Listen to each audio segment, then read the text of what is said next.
ہری پور ایک ایسا خوبصورت گاؤں تھا جس کی ہر کوئی تعریف کرتا تھا۔ اس گاؤں میں آنے کے بس 2 ہی راستے تھے، ایک ندی سے اور ایک جنگل کے بیچ سے۔ ہری پور میں باہر سے زیادہ کاروبار نہیں ہوتا تھا، تو امجد نام کا ایک آدمی گاؤں میں ہی بہت سارا سامان لاتا اور اسے دگنے داموں میں بیچتا تھا۔ گاؤں والوں کے پاس امجد سے سامان خریدنے کے علاوہ اور کوئی چارہ بھی نہیں تھا، کیونکہ وہاں اور کوئی یہ کاروبار نہیں کرتا تھا۔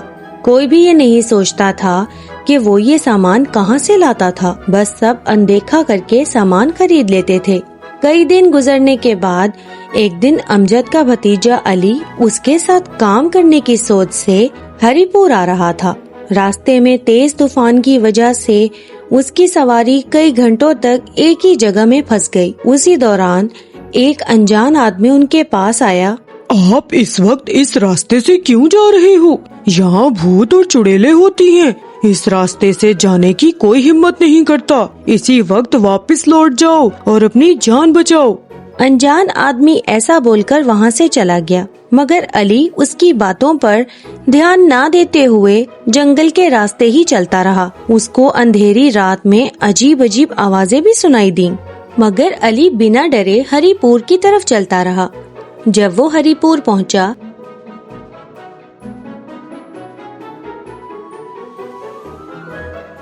تو سب لوگ حیران ہو کر اس سے پوچھنے لگے کہ اس نے اتنی رات کو جنگل کو پار کیسے کیا۔ اپنے چچا کے گھر پہنچتے ہی امجد کے ملازم سے اس کی ملاقات ہوئی۔ ایسے کیوں دیکھ رہے ہو مجھے؟ آپ سچ میں جنگل کے راستے سے آئے ہو کیا؟ کیا آپ کو پتا نہیں وہ خطرناک راستہ ہے، وہاں بھوت ہیں؟ ہاں، میں اسی راستے سے آیا ہوں۔ اب کیا ہوگا؟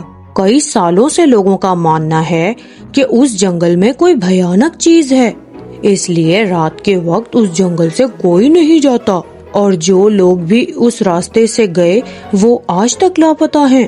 اس لیے سب لوگ تمہیں دیکھ کر حیران رہ گئے۔ خیر، آپ کے چچا بہت تھک گئے ہیں،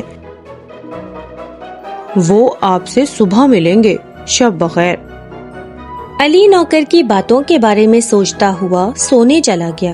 اس نے اگلے دن جنگل میں جانے کا فیصلہ کیا، یہ دیکھنے کے لیے کہ آخر وہاں ایسا ہے کیا۔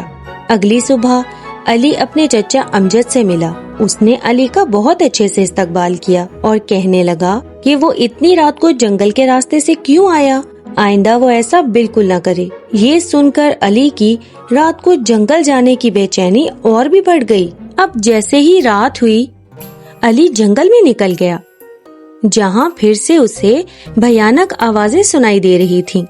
ان آوازوں کا پیچھا کرتے کرتے وہ ایک درخت کے پاس پہنچا۔ آس پاس کی جگہ پر نظر رکھنے کے لیے علی درخت کے اوپر چڑھ گیا۔ اچانک اس نے 4 آدمیوں کو سیدھے چلتے ہوئے دیکھا۔ ایک آدمی ہاتھ میں صندوق لیے آوازیں نکالتے ہوئے چل رہا تھا، اور باقی کے 3 لوگ سامان اٹھائے چل رہے تھے۔ علی چوری چھپے ان کا پیچھا کرنے لگا اور دیکھا کہ یہ آدمی لکڑی، پھل اور بھی کچھ سامان لیے جا رہے تھے۔ علی سوچنے لگا کہ یہ آدمی جان بوجھ کر ایسی عجیب آوازیں کیوں نکال رہا ہے۔ یہ جاننے کے لیے ان کا پیچھا کرنا جاری رکھا۔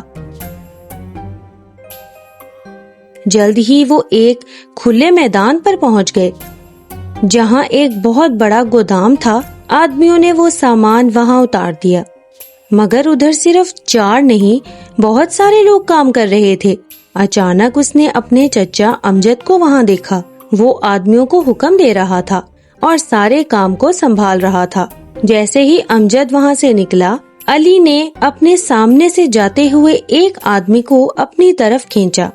اس سے پوچھ تاچھ سے علی کو پتا چلا کہ یہ سب لوگ وہی ہیں جو جنگل میں لاپتہ ہو گئے تھے۔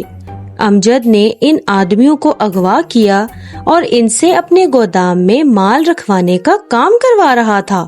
گاؤں میں اس نے سب کو یہ بول رکھا ہے کہ جنگل میں بھوت اور چڑیلیں ہیں، تاکہ اس گاؤں میں اور کوئی نہ آئے، جس سے اس کا کاروبار خراب ہو۔ کاریگر کی مدد سے علی نے باقی سب لوگوں کو بھی اکٹھا کیا اور ان کو ہری پور واپس لے آیا، اور پھر سب کے سامنے اس نے ثابت کیا کہ اس کا چچا امجد دھوکے باز ہے۔ گاؤں کے لوگ امجد کو پکڑ کر لے آئے اور اس کو سخت سزا دی۔ علی نے لوگوں کو سمجھایا کہ گاؤں کے لیے ضرورت کی چیزیں ہمیں جنگل میں ہی مل جائیں گی اور اب گاؤں خوشحال رہے گا۔ علی نے اب اس کاروبار کی ذمہ داری خود لے لی اور اس کو ایمانداری سے چلانے لگا اور سب ہنسی خوشی رہنے لگے۔